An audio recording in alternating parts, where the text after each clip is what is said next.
Assalamualaikum warahmatullahi wabarakatuh.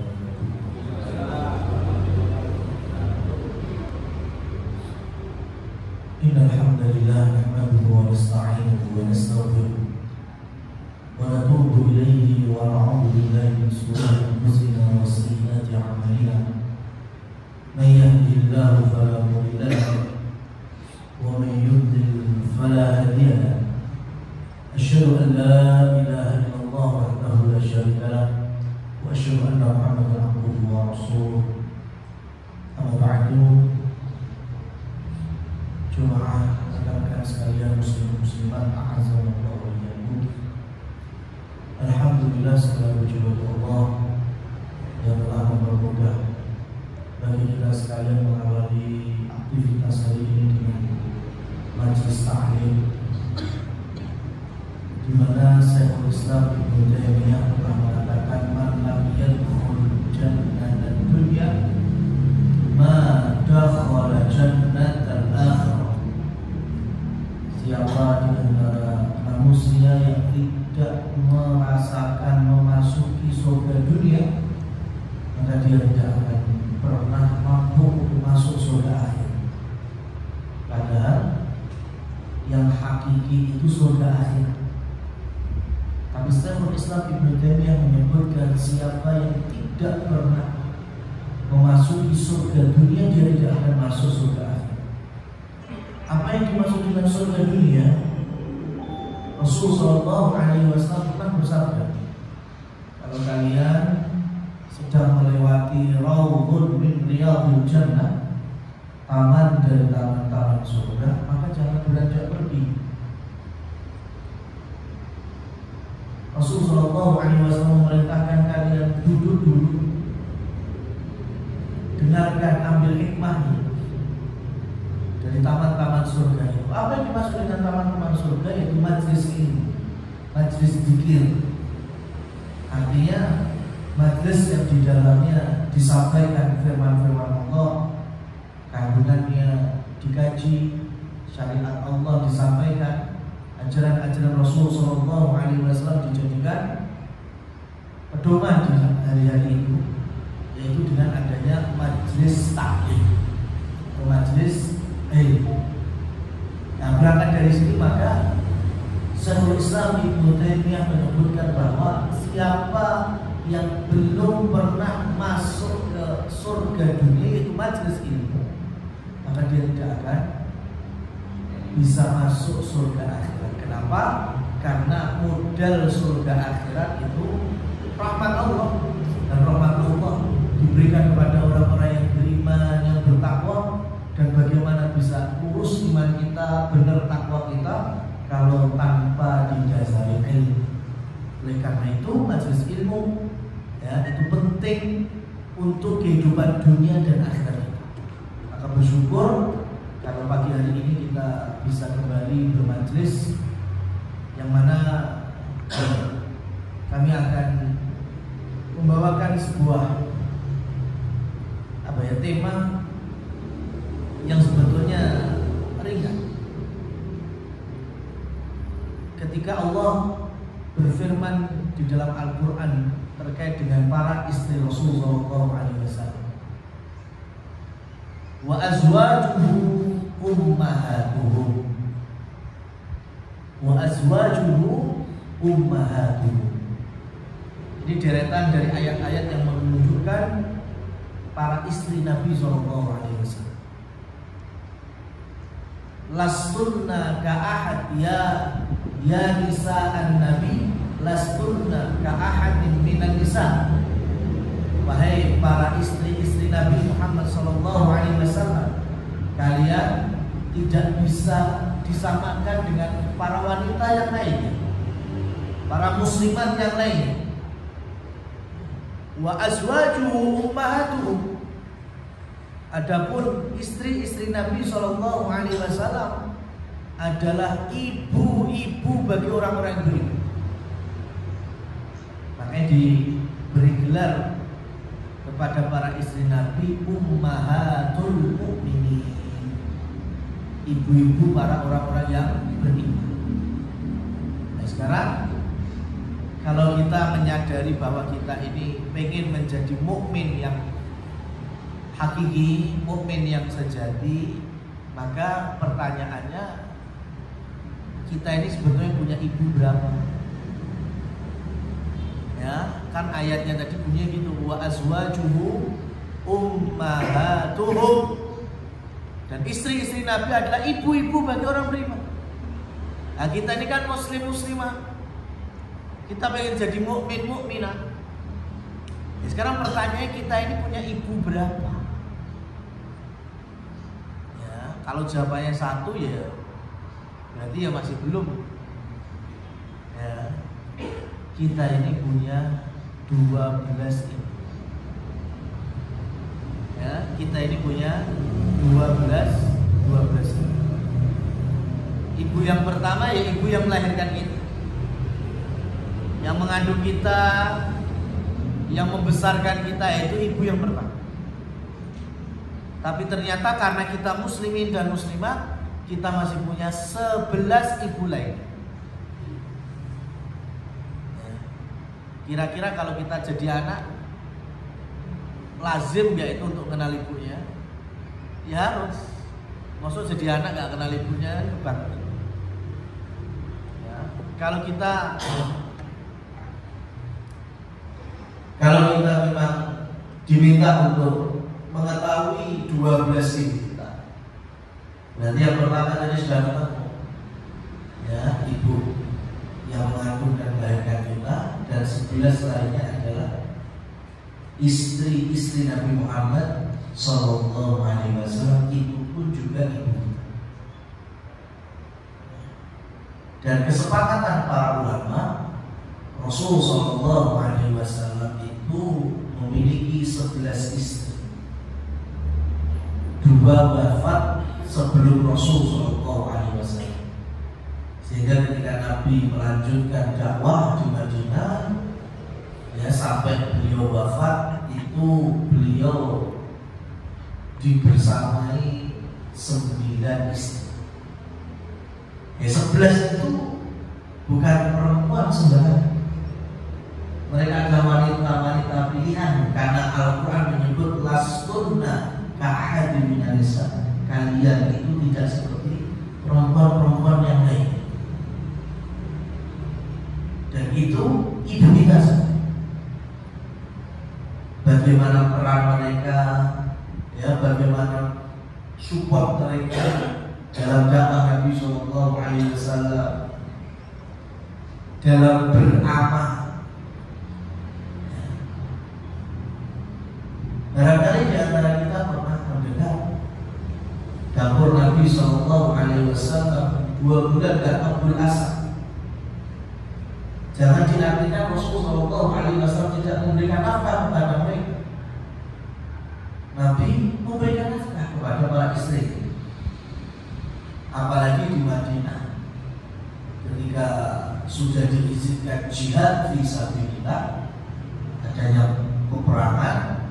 Di situ ada harta rampasan perang dan haknya Allah serta Rasulnya. Dari harta rampasan perang itu wa khumusuhu, yaitu 1/5. 1/5 itu kan berarti 20%. 20% sedikit atau banyak? Banyak. Ya. Banyak. Kalau 100 juta 20% sudah 20 juta sendiri kan. Nah, itu menunjukkan kalau Rasul Sallallahu Alaihi Wasallam mampu dalam arti menafkahi para istri. Tapi di sisi lain, Rasul Sallallahu Alaihi Wasallam juga bersabda kepada mereka dengan sabda tasaddaq, berlomba-lomba kalian di dalam bersedekah. Maka yang terjadi, para istri itu dengan nafkah yang ada, mereka juga menyedekahkan. Maka ada salah seorang istri Nabi Sallallahu Alaihi Wasallam yang bernama Zainab bintu Jahsy radhiyallahu anha, itu dalam sehari pernah bersedekah sejumlah 8.000 dirham. Ya, 8.000 dirham. itu juga 8.000 kali 70.000 itu berapa? Itu dalam sehari selesai. Bagaimana peran istri-istri Rasul Sallallahu Alaihi Wasallam di dalam mengemban amanah membersamai Rasul jadi nabi? Tidak kan? Maka kalau sampai ada kaum muslimin yang mencederai dan menodai ibunya sendiri dalam arti kehormatannya, kemuliaannya, dan seterusnya, seperti membenci Aisyah, membenci Hafsah, ini berarti patut dicurigai keimanannya. Wong tenang iman, ya kan normalnya anak tidak akan mungkin melecehkan ibunya, itu normalnya. Nah ini ada sebagian kaum muslimin yang melecehkan dan menghina beberapa istri Nabi Sallallahu Alaihi Wasallam. Rekan-rekan sekalian yang dirahmati Allah Subhanahu wa Ta'ala, yang pertama yang harus kita kenal dari ibu kita adalah selain dari ibu kandung, berarti istri Nabi yang perdana, yaitu Khadijah bintu Khuwailid. Itu ibu kita juga. Ketika Rasulullah SAW menikahi beliau di usia Nabi 25 tahun dan Khadijah 40 tahun. Dan ketika riwayat hadis sampai hari ini itu, dengan keterbatasan ilmu saya, belum pernah saya dapati Rasul ada masalah rumah tangga dengan Khadijah. Makanya gak heran ketika malaikat Jibril datang membisikkan kepada Nabi SAW, "Ja'at ka Khadijah wa ma'aha ina fihi ijab faballigh salam Allah wa salami ilayya." Hei Muhammad, akan datang menemui istrimu Khadijah sambil membawa makan di wadah. Tolong nanti sampaikan salam dari Allah dan dariku untuknya. Bayangkan ya, ada orang lagi goreng tempe, lawang diketok, assalamualaikum, assalamualaikum, sopo tamunya. Boleh dibuka malaikat Jibril, enek salam. Sopo sih Mbak? Allah. Bayangkan itu gimana rasanya? Itu yang terjadi pada Khadijah radhiyallahu anha. Belum selesai. Malaikat Jibril menambahkan, sampaikan kepadanya bahwa surganya sudah siap. Orangnya masih hidup, sikile sing nampak lemah sudah dikabari, dan ini hadis ada dalam Sahih Bukhari dan Sahih Muslim, ya, bahwa surganya Khadijah sudah selesai, sudah siap. Surga yang terbuat dari berbagai macam keindahan dan kenikmatan yang di dalamnya tidak pernah ada kebisingan. Kenapa harus ada penjelasan kebisingan? Karena Khadijah selama membersamai Nabi SAW tidak pernah bikin gaduh dan bikin repot Nabi. Maka saya bisa katakan, kalau muslimat hari ini mendengar dan membaca biografi Khadijah, tidak ada yang bisa mengatakan gue banget, enggak. Ya kan? Saya bisa yakinkan perempuan hari ini enggak bisa mengatakan kalau Khadijah itu gue banget. Ya. Karena memang tidak ada dua. Itu yang pertama. Yang kedua, dari ibu kita, dari deretan istri Nabi SAW, yang beliau nikahi sesudah wafatnya Khadijah. Karena Khadijah Khadijah membersamai Nabi Shallallahu Alaihi Wasallam kurang lebih 25 tahun. Kemudian datanglah seorang perempuan, sahabat dari kalangan wanita, namanya Khawlah. Khawlah menawarkan kepada Rasul, ya Rasulullah, engkau pengen nikah dengan siapa? Saya punya 2 stok, ada yang janda, ada yang gadis. Yang janda siapa, yang gadis siapa? Yang janda Saudah radhiyallahu anha, yang kedua adalah putri sahabatmu yaitu Aisyah radhiyallahu anha. Rasul saat itu dituntun oleh wahyu, di mana beliau baru saja ditinggal oleh Khadijah. Ditinggal oleh Khadijah artinya ditinggali putri-putri yang masih banyak. Rasul punya putri 4, Rasul punya putra 3, tapi kan yang putra sudah meninggal di usia kecil. Jadi putri-putrinya masih kecil saat itu. Sehingga beliau butuh sosok yang menggantikan seorang. Kalau hari itu Rasulullah SAW pilih Aisyah, Aisyah sama Fatimah usianya tuaan Fatimah, ya, makanya otomatis nggak bisa berperan untuk menggantikan sosok ibu. Maka Rasul memilih Saudah. Saudah seorang janda yang suaminya wafat di Habasyah, seorang sahabat yang mulia. Maka kemudian Rasul memilih Saudah untuk menjadi istri pengganti, berpengalaman di dalam mengurus anak. Maka Rasul pun bisa tetap totalitas di dalam berdakwah. Tapi setelah beliau menikahi Saudah, Rasul Shallallahu Alaihi Wasallam di kota Mekah, beliau juga berkata kepada Khawlah, sampaikan ke keluarga Abu Bakar, aku juga mau melamar putrinya. Maka Khawlah, ini setelah Rasul menikah dengan Saudah, maka Khawlah mendatangi rumahnya Abu Bakar. Abu Bakar tidak ada, adanya Ummu Ruman, istrinya Abu Bakar, ibunya Aisyah. Khawlah kemudian menceritakan apa yang diinginkan oleh Rasulullah SAW, dan ternyata Ummu Ruman atau ibunya Aisyah tidak bisa kasih keputusan ada di tangan Abu Bakar. Maka nunggu Abu Bakar datang mendengar hal demikian, Abu Bakar langsung keluar rumah. Ngapain?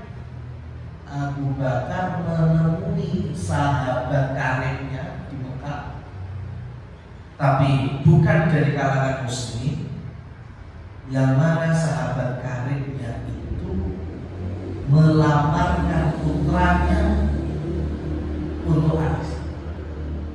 Ini jangan dibahas dalam sirah Nabi Sallallahu Alaihi Wasallam. Jadi ketika Rasul ingin melamar Aisyah, Aisyah itu sudah ditembung oleh sahabatnya Abu Bakar untuk putranya. Ya. Kenapa ini harus saya sampaikan? Untuk menambah pengetahuan muslim bahwa benar Rasul itu akad dengan Aisyah di usia Aisyah 6 tahun. Dan Rasul Shallallahu Alaihi Wasallam berkumpul dan berumah dengan Aisyah di Madinah usianya 9 tahun.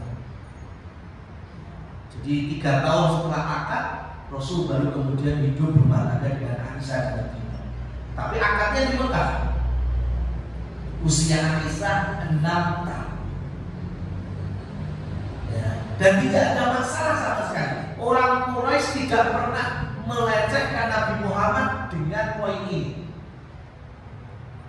Ya, orang-orang kafir di zaman itu, orang kafir Syam, orang kafir Persia, ya, orang kafir Afrika, Habasyah tidak pernah ada cerita melecehkan Nabi Muhammad dalam poin ini, bahwa beliau menikahi anak usia 6 tahun. Baru hari-hari ini aja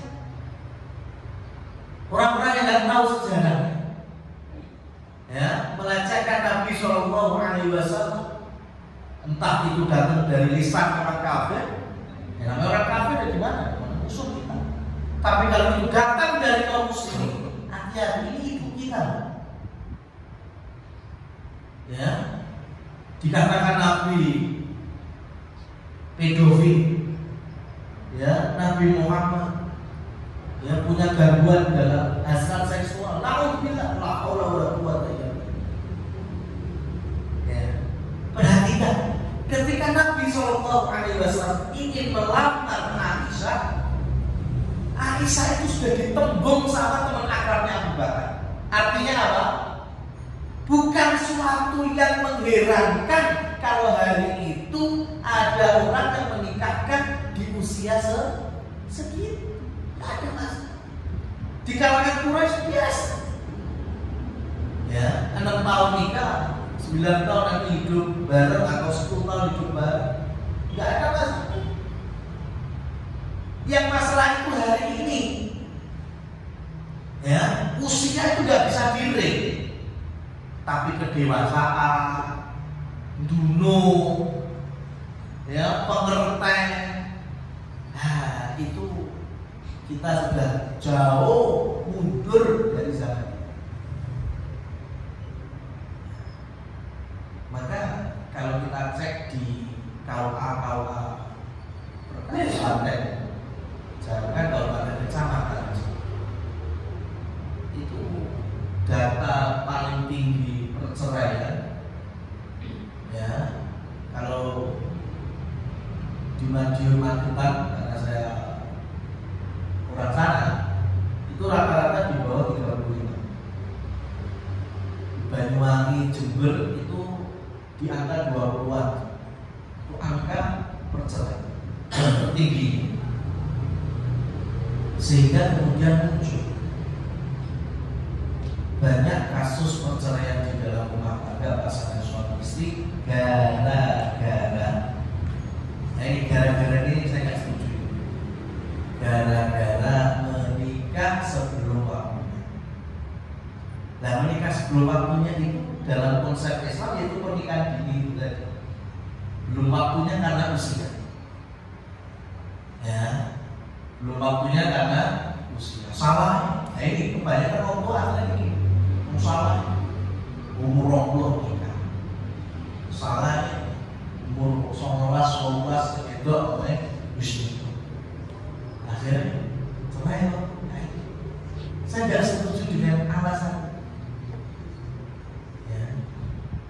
Kalau belum siapnya oke lah. Tapi kalau dikaitkan dengan umur, itu yang tidak setuju. Kenapa? Karena memang kita sudah jauh mundur dari zaman keemasan Islam. Maksudnya gimana? Lulusan itu, ya, anak usia selawe sing jaluk duwe wong tuwa, ya wajar kalau wong tuwa anaknya ketika umur segitu mas mau nikah, lalu iso apa? Ya wajar kalau iso. Ya, anak perempuan lulus SMA iso mbak-mbak, gue iso isa-isa, nyapu yus, ating plekot rajin belas. Ya, wajar kalau orang tua kemudian ngapain dulu, ubah-ubahkan iso negeri kolong iso. Sekarang permasalahannya gimana? Usia tidak bisa diri, ya, tapi skill, kemahiran, dunungan, ya, kedewasaan.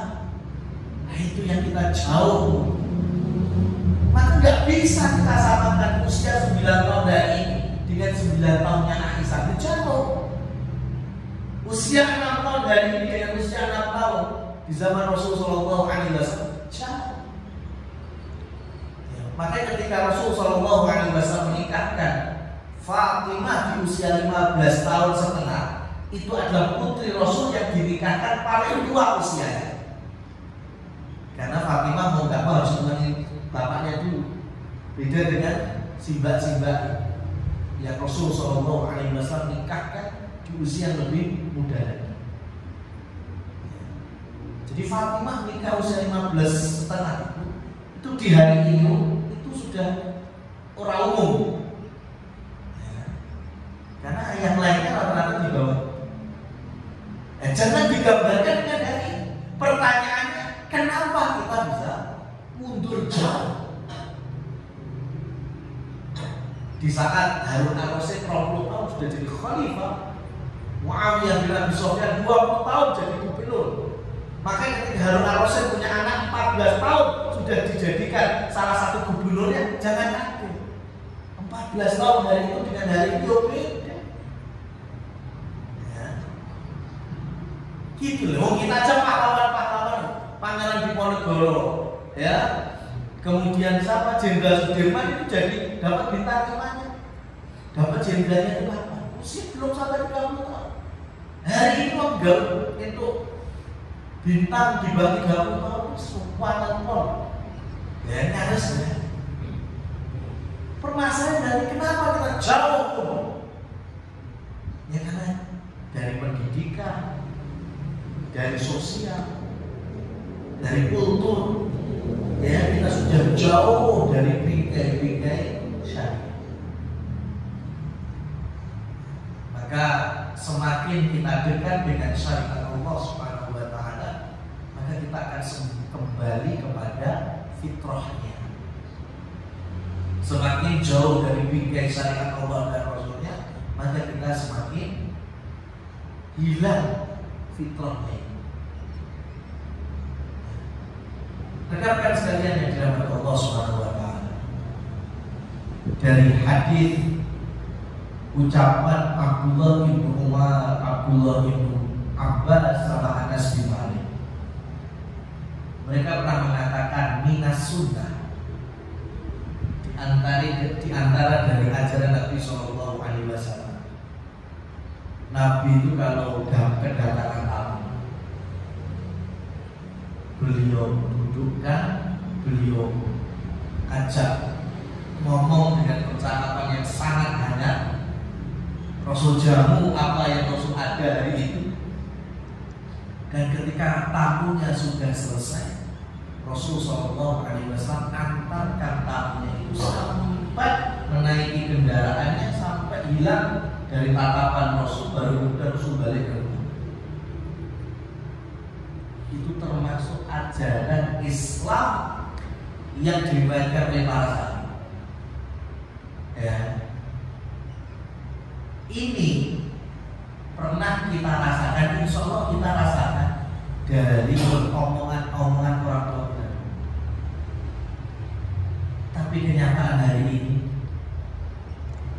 tamu loh, pamit sih untuk lawan tamu. Ya. Yang nutup pagar, yang ditampung ini kamu nih. Ini salah siapa? Terlalu individu, terlalu egois. Itu hari ini. Ya. Dulu itu makanya saya itu pernah nge-grab sama adik-adik saya di sini. Ya, grab online mobil. Itu habis uang. Adik-adik itu langsung pengen berapa kali.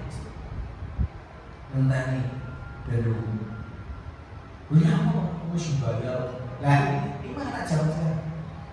Ya, karena merasa sudah bayar, ya sudah selesai, terus belum. Kita dulu diajar orang tua tidak seperti itu. Ya, kita dulu karena dulu itu kadang kita sekolah diantar jemput sama tetangga. Jadi ketika sudah nurunin kita nggak langsung masuk. Jika orang tua kita dulu tunggu yang antar-antar nanti, ya motornya sudah nggak kelihatan baru masuk. Itu salah satu sopan satu tak. Hari ini udah nyaris ya. Karena itu tadi semakin jauh dari syariat Allah, maka fitrah itu semakin terkikis. Padahal fitrah dari Allah itulah asal muasal kebaikan. Pokoknya kalau kita ini belum bicara dalil, belum bicara ayat Qur'annya, hadisnya. Baru kalau kita dunung sesuai dengan fitrah, itu sudah baik, kehidupan itu baik. Nah, ketika anak-anak Rasulullah SAW mengajarkan 7 tahun sholat, 10 tahun harus sudah sholat. Wa farriqu bainahum fil madajid, pisahkan mereka dari tempat itu. Ini yang saudara kandung suruh misahkan. Sholat itu ada toharoh, ada bersuci. Yang perempuan usia 10 tahun bisa jadi sudah haid. Di situ ada ilmu masalah bersuci dari haid. 10 tahun cowok sudah mau balik, diantar ke masjid. Kenapa saudariku yang perempuan tidak masuk ke masjid? Ya karena yang ke masjid yang cowok, yang cewek di rumah tidak tahu. Kemudian nanti kamarnya dipisah atau ranjangnya dipisah. Ya.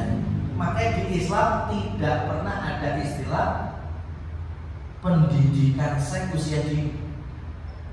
Tidak ada di Islam. Tapi kalau syariat Islam ditanamkan sedini mungkin, sudah ada itu. Bukan hari ini.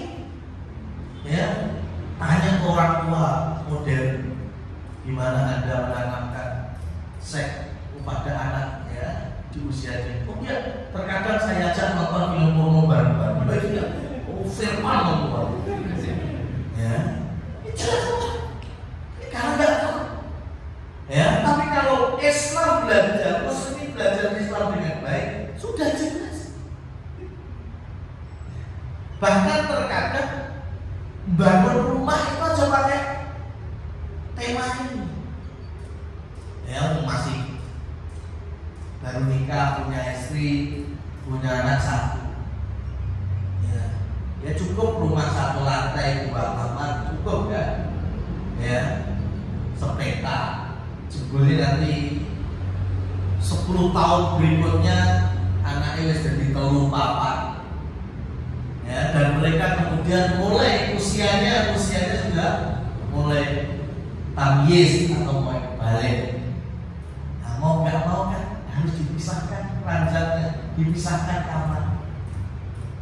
Ya, akhirnya berpikiran akhirnya tak tingkat Pak Unggah ini nggak bocah-bocah yang butuh kamar karena mereka harus dipisahkan. Jadi sampai kan bangun rumah kan gitu.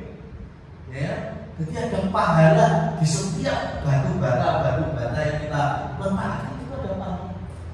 Karena saya ingin mempraktekkan dari syariat Rasulullah SAW, mereka sudah mulai balik, nggak boleh tidur bareng, maka tak pisahkan kamarnya. Ini cara tak ambak nih, apa tak dhuwur nih. Jadi kan enak kita ini. Nah, rekan-rekan sekalian yang dirahmati Allah Subhanahu wa taala, itu tadi sebagai bentuk pembelaan kita di saat Rasulullah SAW menikah dengan Aisyah, ibu kita semuanya, di usia Aisyah 6 tahun. Akadnya 6 tahun. Baru kemudian setahun berikutnya Rasulullah SAW menikah dengan putrinya Umar bin Khattab, namanya Hafsah binti Umar. Di mana Hafsah ini adalah putri bareng Umar. Umar nikah, lahir putri pertama Hafsah. Umar belum masuk Islam. Sampai Umar menjadi sahabat Nabi, Hafsah jadi istri Nabi. Jadi ini pembelaan keduanya untuk Umar bin Khattab. Umar tidak pernah mengubur putrinya hidup-hidup. Kalau jenengan pernah dengar Umar kubur putrinya hidup-hidup, itu jelas dusta atas nama. Karena Umar itu putri baliknya Hafsah. Jadi istilah kapan yang kubur? Ya.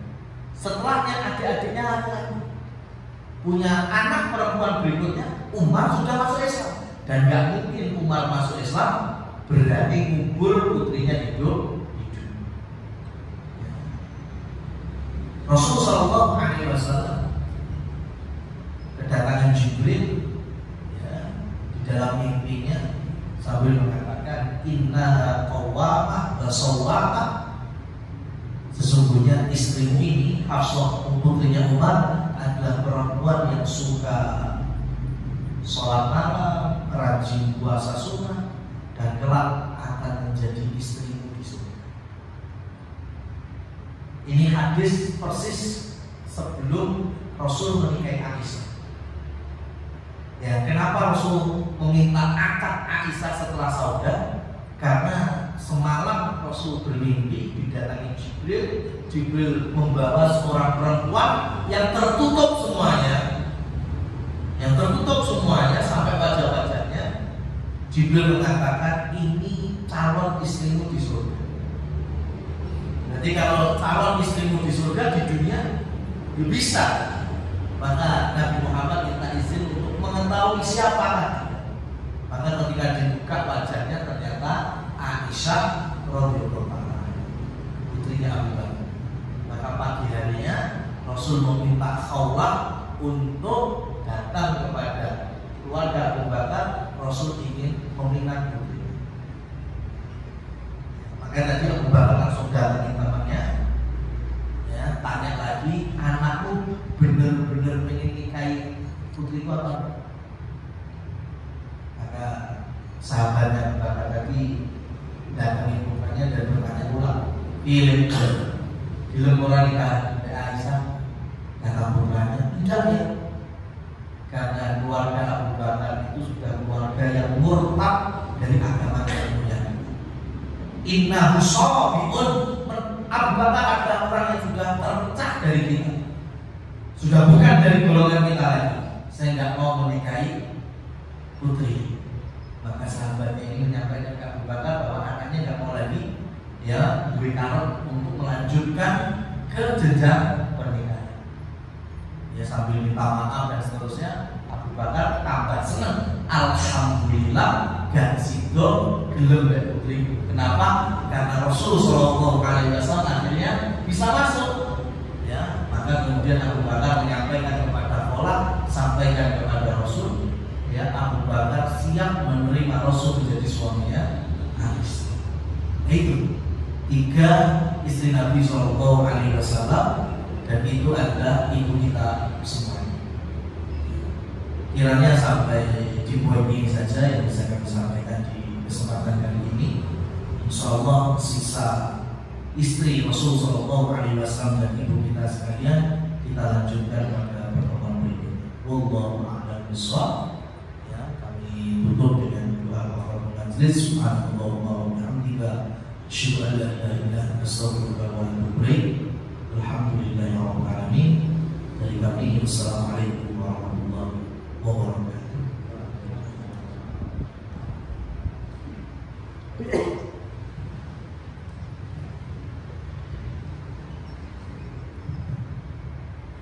Alhamdulillah, terima kasih atas materi kajian pagi hari ini. Berikutnya saya akan buka sesi tanya jawab. Silakan apabila ada rekannya yang bertanya.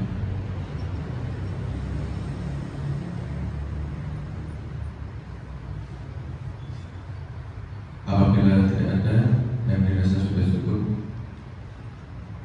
maka saya akan sampaikan beberapa poin penting dari materi kajian hari ini. Yang pertama, siapa yang tidak pernah memasuki surga dunia, maka tidak akan pernah memasuki surga akhirat. Surga dunia dalam hal ini adalah nafas taklim atau nafas ilmu. Yang kedua, usia manusia tidak bisa digunakan sebagai tolak ukur pernikahan. Akan lebih baik bagaimana memperbaiki skill, pengetahuan, dan kedewasaan sebelum menikah. Demikian adalah ringkasan singkat dari materi kajian kali ini. Sebelum kajian saya tutup, mengutip dari seorang pemuda. Matahari pagi terbit dari arah timur, maka bergegaslah bangun dari tidur. Singkirkan semua rasa insecure, serta jangan pernah lupa untuk bersyukur. Sekian untuk kajian pada pagi hari ini. Saya tutup dengan bacaan Alhamdulillah.